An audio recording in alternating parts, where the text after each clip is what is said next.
സംസ്ഥാനത്ത് കടുത്ത വൈദ്യുതി പ്രതിസന്ധി. റെക്കോർഡ് വൈദ്യുതി ഉപഭോഗം പ്രതിസന്ധി രൂക്ഷമാക്കുന്നു. പ്രതിദിന ഉപഭോഗം 11.7 കോടി യൂണിറ്റ് കടന്നതോടെ 500 മെഗാവാട്ട് വൈദ്യുതി അധികമായി വാങ്ങാൻ തീരുമാനം. തിങ്കളാഴ്ച 11.17 ദശലക്ഷം യൂണിറ്റ് ആയിരുന്നു വൈദ്യുതി ഉപയോഗം. ചൂട് കൂടുന്നതോടെ വരും ദിവസങ്ങളിലും പ്രതിസന്ധി വർദ്ധിക്കാനാണ് സാധ്യത.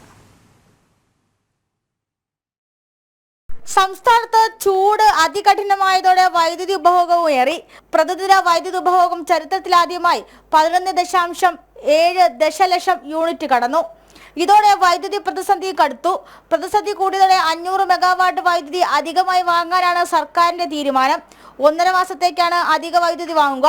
ഇത് പൊതുജനങ്ങൾക്കും സാമ്പത്തിക തിരിച്ചടി ഉണ്ടാക്കും. കൂടുതൽ സർചാർജ് നൽകേണ്ട അവസ്ഥയിലെത്തും.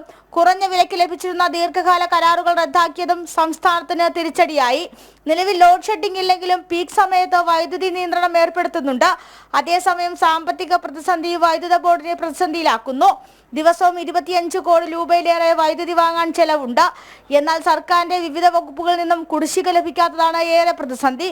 ഗഡുക്കളായി നൽകാമെന്ന് സർക്കാർ പറഞ്ഞെങ്കിലും ഒറ്റ ഗഡു പോലും ഇതുവരെ KSEBക്ക് ലഭിച്ചിട്ടില്ല. ജനം, തിരുവനന്തപുരം.